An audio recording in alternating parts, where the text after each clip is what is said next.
Thrissur Mannamangalam saint Mary's പള്ളിയിൽ orthodox Yakobaya വിഭാഗങ്ങൾ തമ്മിൽ സംഘർഷം.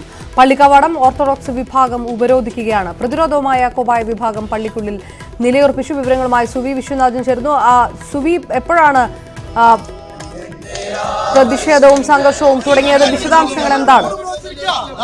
അപർണ, രാവിലെ 10 മണിയോടുകൂടി തന്നെയാണ് സംഘർഷം ആരംഭിച്ചത്. ഒരു മാസം മുമ്പാണ് തൃശൂർ മാന്നാമംഗലം സെന്റ് മേരീസ് പള്ളി ഓർത്തഡോക്സ് വിഭാഗത്തിൻ്റെതാണ് എന്ന് പറഞ്ഞുകൊണ്ട് ഹൈക്കോടതി ഉത്തരവിട്ടത്. ഇതുമായി ബന്ധപ്പെട്ട് ജില്ലാ ഭരണകൂടവുമായും പോലീസുമായും ചർച്ചകൾ നടത്തിയിരുന്നു. അതിനുശേഷം എന്നിട്ടും പള്ളി വിട്ടുകിട്ടാത്ത സാഹചര്യത്തിലാണ് ഇപ്പോൾ ഓർത്തഡോക്സ് വിഭാഗം ഇവിടെ മാന്നാമംഗലം സെന്റ് മേരീസ് പള്ളിക്ക് മുമ്പിൽ എത്തിയത്. ഇവർ ഇവിടെ കുത്തിയിരുന്ന് സമരം നടത്തിക്കൊണ്ടിരിക്കുകയാണ്. ഓർത്തഡോക്സ് വിഭാഗം ഭദ്രാസനാധിപൻ ഓർത്തഡോക്സ് സഭ തൃശൂർ ഭദ്രാസനാധിപൻ യുഹന്നാൻ മാർ മിലിത്തിയോസിന്റെ നേതൃത്വത്തിലാണ് ഉപരോധം നടത്തിക്കൊണ്ടിരിക്കുന്നത്. സ്ത്രീകൾ ഉൾപ്പെടെയുള്ള സംഘമാണ് ഇവിടെ എത്തിയിരിക്കുന്നത്. ഇത്ര നേരമായിട്ടും പോലീസ് സംഭവ സ്ഥലത്തേക്ക് എത്തിയിട്ടില്ല. അതേസമയം യാക്കോബായ വിഭാഗത്തിൽപ്പെട്ട വിശ്വാസികൾ 300ഓളം പേർ വരുന്ന വിശ്വാസികൾ ഇപ്പോൾ പള്ളിക്കകത്തുണ്ട്. ഇവർ ഇവിടെയും നിലയുറപ്പിച്ചിട്ടുണ്ട്. അതുകൊണ്ട് തന്നെ ഒരു സംഘർഷ സാധ്യതയാണ് ഇവിടെ നിലനിൽക്കുന്നത്. അപർണ, സുവി, ഈ വിഷയത്തിനകത്ത് നിയമ നടപടികളിലേക്ക് പോയതാണ് എന്ന് പറയുമ്പോൾ ഏത് രീതിയിലുള്ള ആർക്ക് അനുകൂലമായുള്ള തീരുമാനമായിരുന്നു ഉണ്ടായിരുന്നത്? ഏതെങ്കിലും രീതിയിലുള്ള ചർച്ച പുറത്ത് നടക്കുന്നുണ്ടായിരുന്നു വിഷയത്തിൽ? തീർച്ചയായും അപർണ, ഹൈക്കോടതി വിധിയുടെ അടിസ്ഥാനത്തിലാണ് ഇപ്പോൾ ഓർത്തഡോക്സ് സഭ ഭദ്രാസനാധിപൻ മിലിത്തിയോസ് ഉൾപ്പെടെയുള്ള ആളുകൾ ഇവിടെ എത്തി ഉപരോധം നടത്തിക്കൊണ്ടിരിക്കുന്നത്. ഹൈക്കോടതി ഒരു മാസം മുമ്പാണ് ഇവർക്ക്, അതായത് ഓർത്തഡോക്സ് സഭയ്ക്ക് അനുകൂലമായ വിധി പുറപ്പെടുവിച്ചത്. അതിനുശേഷം ഇവർ ജില്ലാ ഭരണകൂടവുമായും ഒപ്പം തന്നെ പോലീസുമായും ചർച്ചകൾ നടത്തിയിരുന്നു. പ്രധാനമായും ഈ പള്ളി വിട്ടുകിട്ടുന്നതുമായി ബന്ധപ്പെട്ട, പള്ളിക്കകത്ത് പ്രവേശനം അനുവദിക്കുന്നതുമായി ബന്ധപ്പെട്ട കാര്യങ്ങളിലായിരുന്നു ഇവർ ചർച്ചകൾ നടത്തിയിരുന്നത്.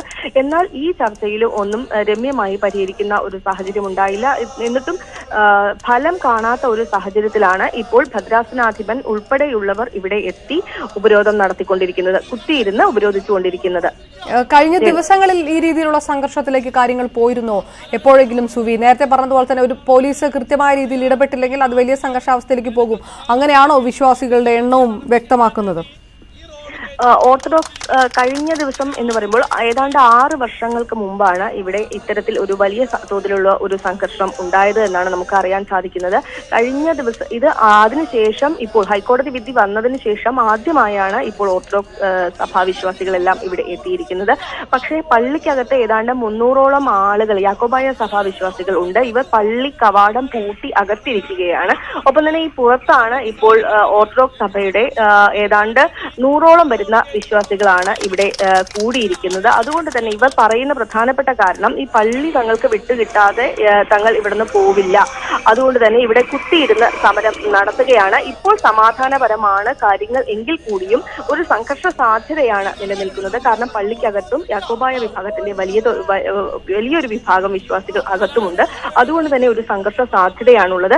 ഒപ്പം തന്നെ ഇന്ന് പള്ളിയിലേക്ക് കയറും എന്ന് ഓർത്തഡോക്സ് വിഭാഗം പോലീസിനെ അറിയിക്കുകയും ചെയ്തിരുന്നു. എങ്കിലും പോലീസ് ഇപ്പോഴും സംഭവ സ്ഥലത്ത് എത്തിയിട്ടില്ല. വിശ്വാസികളുടെ പ്രതികരണം ഏത് രീതിയിലാണ്? സാധാരണ വിശ്വാസികളുടെ പ്രതികരണം ഏത് രീതിയിലാണ്? സുവി, പോലീസ് സംഭവ സ്ഥലത്ത് എത്തിയിട്ടില്ല. ഈ രീതിയിലുള്ള സംഘർഷത്തിന് മുൻപും കേരളം സാക്ഷിയായിട്ടുള്ള ചരിത്രമുണ്ട്. അതുകൊണ്ട് തന്നെ പോലീസ് ഈ വിഷയത്തിനകത്ത് എന്തുകൊണ്ടാണ് ഈ നിലപാടെടുക്കുന്നതെന്ന് പറയുന്നു വിശ്വാസികൾ. ഇപ്പോൾ നമുക്ക് പുറത്ത് നിന്ന് ലഭ്യമാവുന്ന വിവരങ്ങൾ, അതായത് ഓർത്തഡോക്സ് വിഭാഗത്തിലുള്ള വിശ്വാസികളുടെ പ്രതികരണം മാത്രമാണ് ലഭ്യമായിട്ടുള്ളത്. അവർ പ്രധാനമായും പറയുന്നത് പോലീസ് ഇങ്ങോട്ട് എത്തുന്നില്ല, പോലീസ് വരുന്നില്ല എന്ന ഒരു പ്രതികരണം അവരുടെ ഭാഗത്തു നിന്ന് ഉണ്ടാകുന്നുണ്ട്. എങ്കിൽ കൂടിയും എന്തുകൊണ്ടാണ് എന്നത് സംബന്ധിച്ച ഒരു വ്യക്തമായ മറുപടി ഈ ഭാഗത്തു നിന്ന് ഉണ്ടാകുന്നില്ല.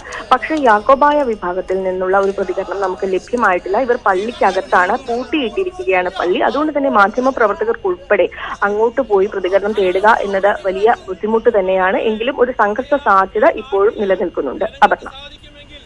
സുവി വിശ്വനാഥൻ വിശദാംശങ്ങൾ നൽകുന്നത്. തൃശൂർ മാന്നാമംഗലം സെന്റ് മേരീസ് പള്ളിയിലും ഓർത്തഡോക്സ് യാക്കോബായ വിഭാഗങ്ങൾ തമ്മിലുള്ള ഭിന്നത യാണ്. 6 വർഷം മുൻപാണ് ഇതേ പള്ളിയിൽ ഇതേ വിഷയത്തിൽ 2 വിഭാഗങ്ങൾ തമ്മിലുണ്ടായ തർക്കം സംഘർഷത്തിലേക്ക് പോയത്. ഒരു മാസം മുൻപാണ് ഹൈക്കോടതി വിധി ഓർത്തഡോക്സ് വിഭാഗത്തിന് അനുകൂലമായി വന്നത്. പള്ളി തുറന്നു കൊടുക്കണമെന്നായിരുന്നുള്ള വിധി. പക്ഷേ യാക്കോബായ വിഭാഗം അതിന് അനുകൂലമായ തീരുമാനം എടുക്കാതിരുന്നതിനെ തുടർന്നാണ് ഇന്ന് വീണ്ടും കാര്യങ്ങൾ സംഘർഷാവസ്ഥയിലേക്ക് പോയിരിക്കുന്നത്.